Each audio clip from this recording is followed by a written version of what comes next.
कहाँ जा रही हो सुंदरी? इस काली रात में किसके साथ इश्क लड़ाने जा रही हो? सुन ले दरोगा, अपने औकात में रहो, नहीं तो ऐसा थप्पड़ मारूंगी ना तेरा चेहरा लाल हो जाएगा। हरामखोर नालायक। अभी छोटी है बलम, तू जवान हो तो दे। अभी से ही इतना बिजली गिरा रही हो तो आगे चल के क्या होगा मेरी जान?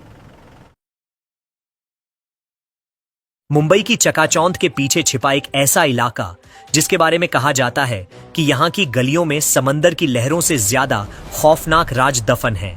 इसी सन्नाटे के बीच पसीने से भीगी सड़क पर भारी जूतों की आहट सुनाई दी। अवनी शर्मा, जिसने गहरे हरे रंग का पटियाला सूट और सलवार पहना था, तेज कदमों से बाजार की ओर बढ़ रही थी। गर्मी और नमी के कारण उसका हरा सूट पसीने से भीग रहा था, लेकिन अवनी की आंखों में एक अजीब सी स्थिरता और संकल्प था। अवनी इस महानगर के लिए महज एक साधारण चेहरा थी।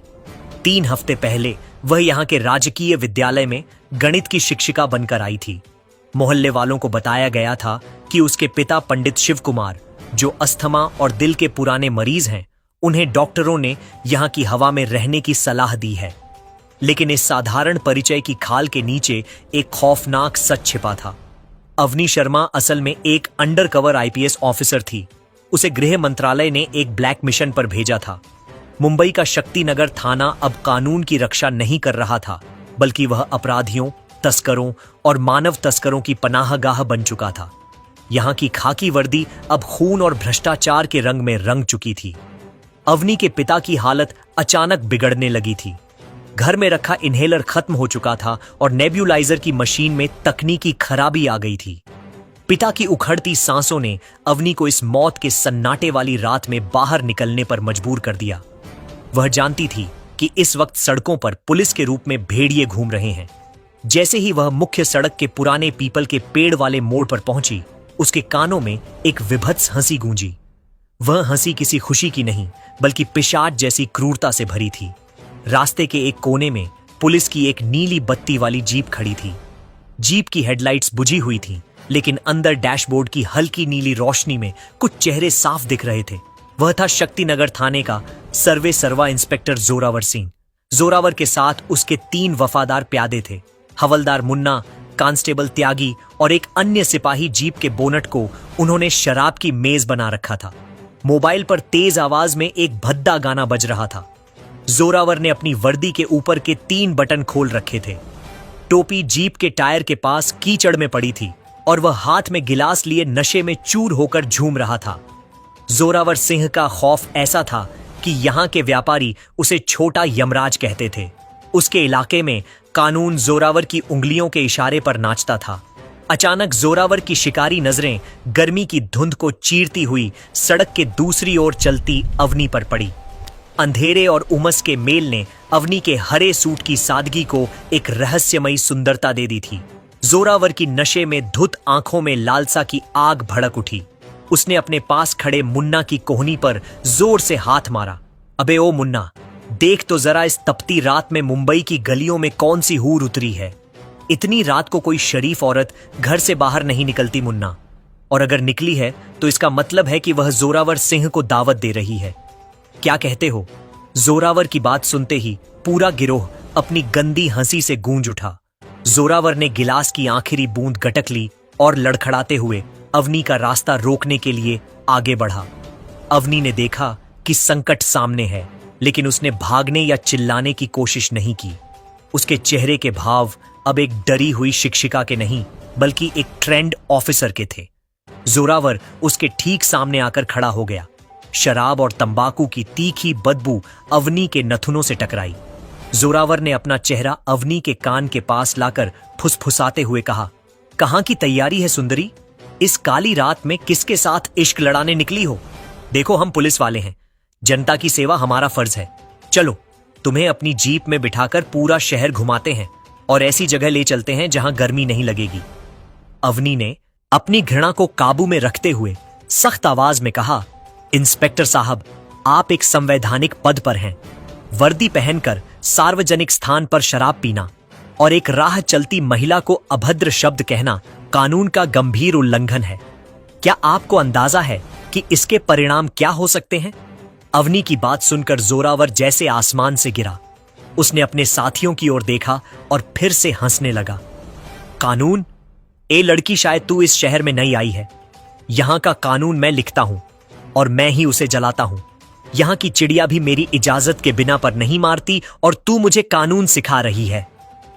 कहते हुए जोरावर ने अपना गंदा हाथ अवनी की ठोड़ी को छूने के लिए बढ़ाया। अवनी ने बिजली की फुर्ती से उसका हाथ पीछे झटका और दहाड़ते हुए कहा, अपनी सीमा मत भूलिए इंस्पेक्टर। इस वर्दी की गरिमा आपके अहंकार से बहुत बड़ी है। अवनी की इस हिम्मत ने जोरावर के नशे को गुस्से में बदल दिया। उसने पास पड़े शराब के एक खाली खंभे को एक पत्थर पर दे मारा। कांच के टुकड़े चारों ओर बिखर गए। उसने बोतल का नुकीला सिरा अवनी की गर्दन पर टिका दिया। बहुत जबान चलती है तेरी। ज्यादा होशियारी दिखाई तो इसी रात तुझे और तेरे खानदान को दफन कर दूंगा। किसी को तेरी लाश तक नहीं मिलेगी। हाथापाई के दौरान उस टूटे हुए कांच का एक गहरा घाव अवनी के बाएं हाथ पर लगा। खून की एक गर्म धारा उसके हरे सूट की आस्तीन को भिगोने लगी। दर्द की एक लहर उसके शरीर में दौड़ गई, लेकिन उसकी आंखों की पुतलियां स्थिर रहीं। जोरावर ने क्रूरता से हंसते हुए कहा, यह तो बस एक छोटा सा ट्रेलर है। तेरी इस अकड़ को आज रात थाने के लॉकअप में ठीक करूंगा। जैसे ही जोरावर ने उसका हाथ पकड़कर घसीटना चाहा, अवनी ने मौका पाकर उसके घुटने पर एक जोरदार प्रहार किया और अंधेरे का फायदा उठाकर तंग गलियों में गायब हो गई। पीछे से जोरावर की आवाज सन्नाटे को फाड़ते हुए आई, कहां तक भागेगी? कल सुबह होने से पहले तुझे ढूंढ निकालूंगा। मुंबई की ये तंग गलियां और मेरा खौफ तुझे निगल जाएगा।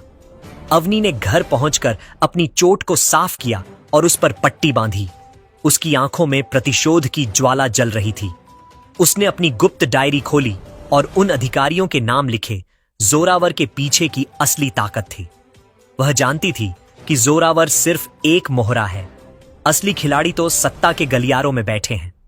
अगली सुबह अवनी ने शहर के एक बदनाम लेकिन निडर खोजी पत्रकार ईशान से गुप्त ठिकाने पर मुलाकात की। ईशान लंबे समय से जोरावर के भ्रष्टाचार के सबूत इकट्ठा कर रहा था, लेकिन पुलिस की धमकियों ने उसे खामोश कर दिया था। जब अवनी ने अपना असली आईपीएस पहचान पत्र दिखाया तो ईशान के चेहरे पर एक नई उम्मीद की किरण जागी। अवनी ने मेज पर मुंबई का नक्शा फैलाते हुए कहा, ईशान, हमारे पास समय की कमी है। जोरावर मुझे एक साधारण औरत समझकर शिकार बनाना चाहता है और यही उसकी सबसे बड़ी गलती होगी। हमें उसे उकसाना होगा ताकि वह अपने अहंकार में अपने सारे राज्य उगल दे। मैं चाहती हूं कि तुम कल रात उस पुराने खंडर में नाइट विजन कैमरे और लेजर माइक्रोफोन सेट करो। मैं फिर से शिकार बनकर उसके सामने जाऊंगी। ईशान का गला सूख गया। मैडम, यह सीधे मौत के कुएं में कूदने जैसा है। जोरावर के पास अवैध हथियारों का जखीरा है और उसका डेथ स्क्वाड हमेशा उसके साथ है। अगर उसे जरा भी भनक लगी कि आप उसे रिकॉर्ड कर रही हैं, तो वह आपको जिंदा नहीं छोड़ेगा। अवनी ने खिड़की से बाहर दिखती इमारतों की ओर देखा, जहां उमस अब भी छाई हुई थी। उसने धीमी लेकिन दृढ़ आवाज में कहा, इस महानगर की शांति के पीछे बहुत सी माताओं की चीखें और मासूमों का खून छिपा है ईशान। वर्दी सिर्फ कंधे पर सितारे लगाने के लिए नहीं होती, वह न्याय का बोझ उठाने के लिए होती है। अगर इसे साफ करने के लिए मुझे अपनी जान की बाजी भी लगानी पड़े तो मैं पीछे नहीं हटूंगी। अगली रात का मिशन शुरू हुआ। वक्त रात के 11 बजे।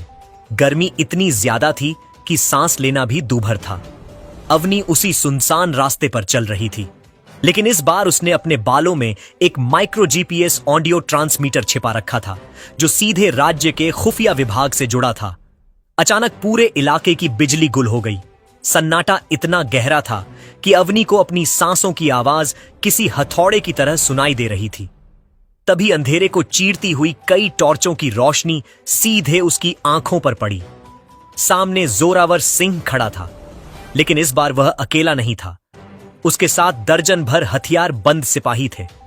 जोरावर के हाथ में इस बार शराब की बोतल नहीं, बल्कि उसकी सर्विस रिवॉल्वर थी। उसके चेहरे पर एक ऐसी मुस्कान थी जो शैतान की जीत का संकेत दे रही थी। स्वागत है मैडम। हमें लगा था आप डर के मारे शहर छोड़ देंगी, लेकिन आप तो खुद मौत को दावत देने आ गई। जोरावर ने पिस्तौल की बट से अवनी के माथे पर एक जोरदार वार किया। अवनी का सिर फट गया और खून की बूंदें जमीन पर गिरने लगी। गिरने से पहले उसने देखा कि झाड़ियों के पीछे से ईशान को भी 2 सिपाही घसीटते हुए ला रहे थे। उसके कैमरे और उपकरण चकनाचूर हो चुके थे। जोरावर ने अवनी के बालों को मुट्ठी में जकड़कर उसका सिर ऊपर उठाया और उसके माथे पर पिस्तौल की ठंडी नली टिका दी। बहुत रिकॉर्डिंग करने का शौक था ना, मैडम आईपीएस अवनी शर्मा। तुझे क्या लगा था कि मेरे ऊपर बैठे मंत्री और अधिकारी गधे हैं? तुम्हारी फाइल कल रात ही मेरे टेबल पर पहुंच गई थी। अब बोल, तेरी आखिरी ख्वाहिश क्या है? क्योंकि इस रात के बाद मुंबई के समंदर में तेरी हड्डियां भी नहीं मिलेंगी। रात के 2 बज रहे थे। मुंबई के बाहरी इलाके में स्थित एक पुरानी और जर्जर कपास मिल के भीतर का माहौल किसी नरक से कम नहीं था। मिल की छत से पानी की बूंदें टपक रही थीं और चारों ओर सड़ी हुई रुई और जंग लगे लोहे की गंध फैली थी। मिल के बीचों बीच एक भारी लोहे की जंजीर से अवनी शर्मा को बांधा गया था। उसके माथे से निकलता खून अब सूख कर काले निशान बना चुका था, लेकिन उसकी आंखों की चमक फीकी नहीं पड़ी थी। सामने एक पुरानी लकड़ी की मेज पर इंस्पेक्टर जोरावर सिंह बैठा था। उसके हाथ में अब एक महंगी विदेशी शराब की बोतल थी। उसके चेहरे पर वैसी ही क्रूर मुस्कान थी जो एक शिकारी के चेहरे पर शिकार को जाल में फंसा देखकर आती है। उसके पास ही ईशान को एक कुर्सी से बांधा गया था, जिसका चेहरा मारपीट के कारण सूज चुका था। जोरावर ने एक बड़ा घूंट भरा और मेज पर जोर से बोतल पटकते हुए बोला, तो मैडम, आईपीएस कैसा लग रहा है? सुना था बड़े शहरों के अफसर बहुत चालाक होते हैं, लेकिन तुम तो बड़ी भोली निकली। तुमने सोचा कि एक छोटे से पत्रकार के साथ मिलकर तुम जोरावर के किले में सेंध लगा दोगी? जोरावर अपनी कुर्सी से उठा और अवनी के पास जाकर उसके जख्म पर अपनी उंगली दबाते हुए बोला, जानती हो इस मिल के नीचे क्या है? एक तहखाना है जहां से हर महीने महानगर की कम से कम 5 लड़कियां सरहद पार भेजी जाती हैं। और उन लड़कियों की कीमत कौन तय करता है? वही साहब जिन्हें तुम अपनी रिपोर्ट भेजने वाली थी। यहां की पुलिस, यहां की कचहरी और यहां के नेता सब मेरे शराब के गिलास में डूबे हुए हैं। अवनी ने दर्द से कराहते हुए भी अपना सिर ऊपर उठाया और थूकते हुए कहा, जोरावर, तू जितना ज्यादा बोल रहा है, अपनी फांसी का फंदा उतना ही कस रहा है। तुझे क्या लगता है कि तू जीत गया? तूने सिर्फ एक बाजी जीती है, जंग अभी बाकी है। जोरावर ठहाका मारकर हंसा। जंग? कौन सी जंग? ईशान के कैमरे टूट चुके हैं। तुम्हारा सारा बैकअप सिस्टम मैंने हैक करवा दिया है। अब यहां से जो निकलेगा वह सिर्फ तुम्हारी राख होगी। मुन्ना, जरा इन्हें दिखाओ कि हमारे मेहमानों के साथ हम क्या करते हैं। मुन्ना, जो जोरावर का सबसे वफादार सिपाही था, एक लोहे की गर्म सलाख लेकर आगे बढ़ा। ईशान डर से कांपने लगा, लेकिन अवनी की नजरें अचानक मिल की छत पर लटक रहे एक पुराने लोहे के हुक पर टिक गईं। उसने महसूस किया कि जोरावर के नशे और अहंकार ने उसे लापरवाह बना दिया था। अवनी ने एक गहरी सांस ली और अचानक मुस्कुराने लगी। उसकी यह मुस्कान देखकर जोरावर ठिठक गया। हंस क्यों रही है मौत की कगार पर खड़ी होकर? जोरावर ने चिल्लाकर पूछा। अवनी ने शांत स्वर में कहा, मैं इसलिए हंस रही हूं क्योंकि तुझे अब तक यह नहीं पता कि गद्दारी तेरे खून में नहीं, तेरे बगल में खड़ी है। जोरावर, तुझे क्या लगता है कि तेरी सारी डील्स की जानकारी मुझ तक कैसे पहुंची? क्या तुझे सच में लगता है कि ईशान अकेले यह सब कर सकता था? जोरावर के माथे पर सिलवटें पड़ गईं। उसने अपने साथियों की ओर देखा। क्या बकवास कर रही है? मुन्ना, अब बता भी दो इसे। अवनी ने मुन्ना की ओर देखते हुए कहा। मुन्ना के हाथ से गर्म सलाख छूटते छूटते बची। उसका चेहरा पसीने से तरबतर हो गया। जोरावर का शक यकीन में बदलने लगा। मुन्ना, यह क्या बोल रही है? दरअसल यह अवनी की एक सोची समझी साइकोलॉजिकल वॉरफेयर चाल थी। वह जानती थी कि जोरावर जैसे अपराधी किसी पर भरोसा नहीं करते। मुन्ना निर्दोष था, लेकिन अवनी ने इतनी सफाई से झूठ बोला कि जोरावर का दिमाग घूमने लगा। सर, यह झूठ बोल रही है, यह हमें आपस में लड़ाना चाहती है। मुन्ना चिल्लाया। तो फिर कल रात जब मैं अंधेरे में गायब हुई तो तुमने मेरा पीछा क्यों नहीं किया? और आज सुबह तुम 2 घंटे के लिए कहां गायब थे? अवनी ने एक के बाद एक झूठे सवाल दागने शुरू किए। जोरावर का गुस्सा 7वें आसमान पर पहुंच गया। उसने आव देखा ना, ताव अपनी पिस्तौल निकाली और मुन्ना के पैर पर गोली मार दी। मिल के भीतर चीख गूंज उठी। चारों तरफ अफरा तफरी मच गई। जोरावर के बाकी सिपाही भी एक दूसरे को शक की निगाह से देखने लगे। इसी अफरा तफरी का इंतजार अवनी कर रही थी। उसने अपने जूते की एड़ी में छिपाया हुआ एक छोटा सा सर्जिकल ब्लेड निकाला। अपनी कलाइयों को काटते हुए जोखिम लेकर उसने जंजीर के बंधनों को ढीला किया। जैसे ही जोरावर मुन्ना को मारने के लिए आगे बढ़ा, अवनी ने बिजली की गति से अपने बंधन तोड़े और जोरावर पर छलांग लगा दी। एक घायल आईपीएस ऑफिसर और एक नशे में धुत भ्रष्ट इंस्पेक्टर के बीच खूनी संघर्ष शुरू हो गया। अवनी ने अपनी कोहनी से जोरावर के गले पर वार किया, जिससे उसकी सांस अटक गई। जोरावर ने उसे धक्का देकर दीवार से दे मारा, लेकिन अवनी फिर उठी। उसने जोरावर की पिस्तौल छीनने की कोशिश की। तभी एक और गोली चली जो छत के एक पुराने पाइप में जा लगी। पाइप फटने से गर्म भाप पूरी मिल में फैल गई। अंधेरे और भाप के बीच अवनी एक साए की तरह लड़ रही थी। उसने जोरावर के 2 सिपाहियों को मार्शल आर्ट्स की तकनीक से जमीन चटा दी। ईशान भागो! अवनी चिल्लाई। ईशान ने अपनी हिम्मत जुटाई और बंधनों से मुक्त होकर मिल के पिछले दरवाजे की ओर भागा। जोरावर ने गिरते पड़ते अपनी पिस्तौल उठा ली और अवनी की ओर निशाना साधा। तू नहीं बचेगी अवनी शर्मा, तूने मेरा साम्राज्य हिलाया है, मैं तुझे तड़पा तड़पा कर मारूंगा। ठीक उसी वक्त मिल के बाहर तेज सायरन की आवाज सुनाई दी। पुलिस की गाड़ियों की रोशनी खिड़कियों से अंदर आने लगी। जोरावर घबरा गया। ये पुलिस कहां से आई? मैंने तो सबको मैनेज किया था।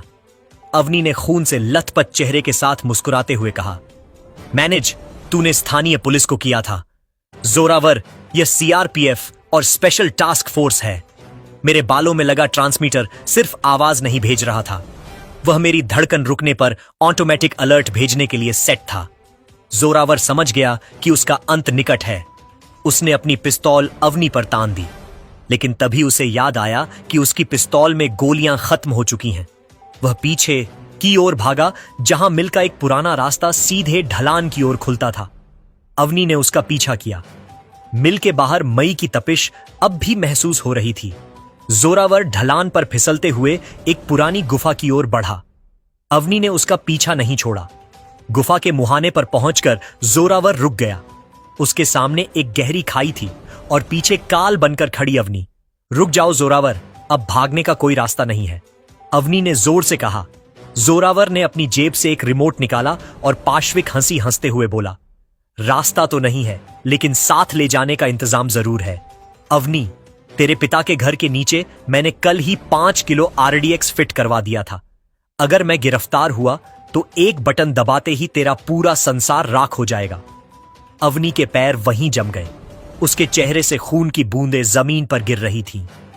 एक तरफ उसका कर्तव्य था उस दरिंदे को पकड़ना जिसने सैकड़ों जिंदगियां बर्बाद की थीं, और दूसरी तरफ उसके बूढ़े पिता की जान। गुफा के मुहाने पर खड़े जोरावर सिंह के हाथ में वह छोटा सा रिमोट किसी शैतानी चाबी की तरह चमक रहा था। अवनी शर्मा की सांसें तेज थीं, घावों से निकलता खून जमने लगा था, लेकिन उसका दिमाग बिजली की तरह दौड़ रहा था। एक तरफ मुंबई का वह दरिंदा था जिसे सलाखों के पीछे पहुंचाना उसका मिशन था, और दूसरी तरफ उसके पिता जिनके घर के नीचे जोरावर ने मौत का जाल बिछा रखा था।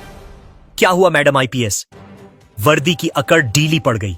जोरावर ने ठाका लगाया। उसकी आवाज पहाड़ियों से टकराकर वापस आ रही थी। अभी इसी वक्त अपनी टीम को वापस जाने का आदेश दो, वरना एक बटन दबेगा और तुम्हारे पिता के साथ साथ उस पूरे मोहल्ले के परखच्चे उड़ जाएंगे। फैसला तुम्हारे हाथ में है, मेरा सिर या अपने बाप की लाश। अवनी ने अपनी आंखें बंद की। उसके कान में उसके मेंटोर की आवाज गूंजी।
खौफ था।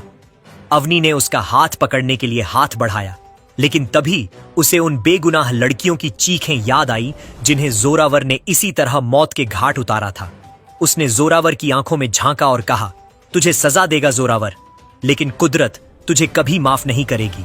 उसी पल पत्थर खिसका और जोरावर के हाथ से पकड़ छूट गई। एक लंबी चीख के साथ जोरावर अंधेरी खाई में समा गया।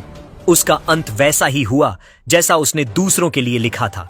अगली सुबह जब मुंबई की इमारतों पर सूरज की पहली किरण पड़ी तो नजारा बदला हुआ था। पूरे शहर में हलचल थी। ईशान ने अपनी जान जोखिम में डालकर जो मेमोरी कार्ड बचाया था, उसमें सिर्फ जोरावर के ही नहीं बल्कि राज्य के गृह सचिव और 2 बड़े मंत्रियों के सीधे लिंक के सबूत थे।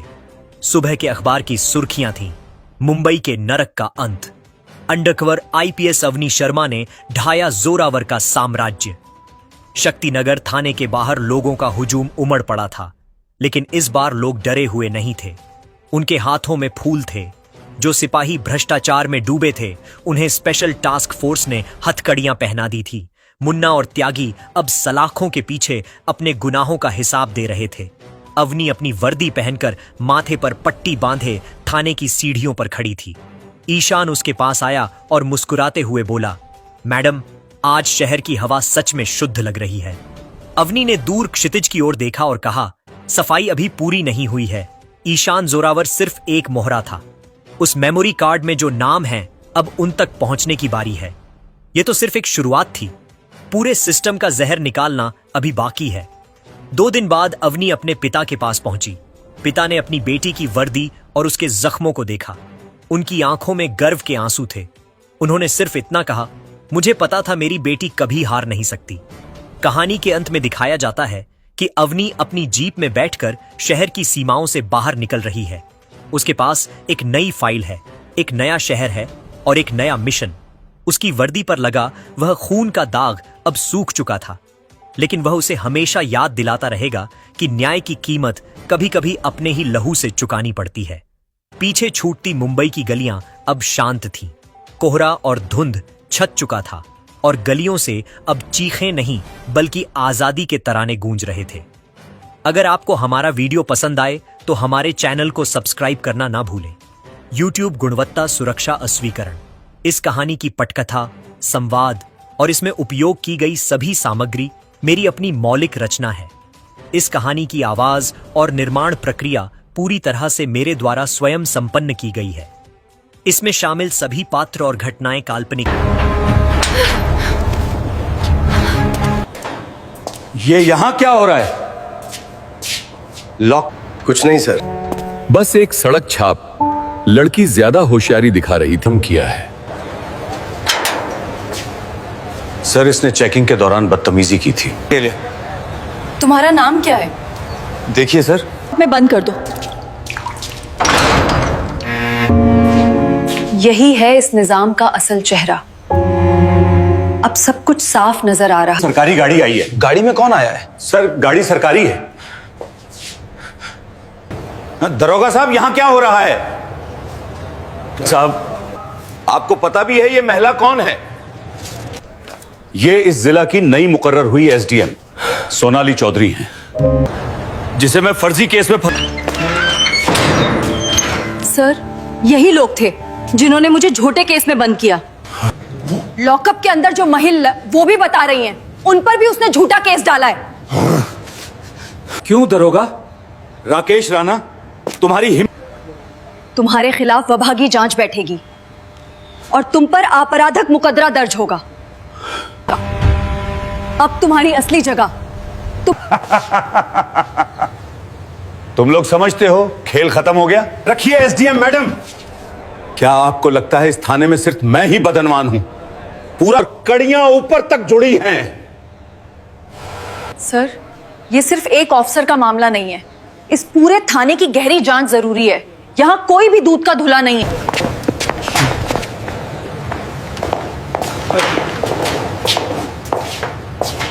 अब यहां हर चीज की तफ्तीश होगी। अब मैडम साहिबा, हमारे बड़े साहब भी इसमें शामिल हैं। इस थाने का पूरा स्टाफ तत्काल पराभव से मातल किया जाता है।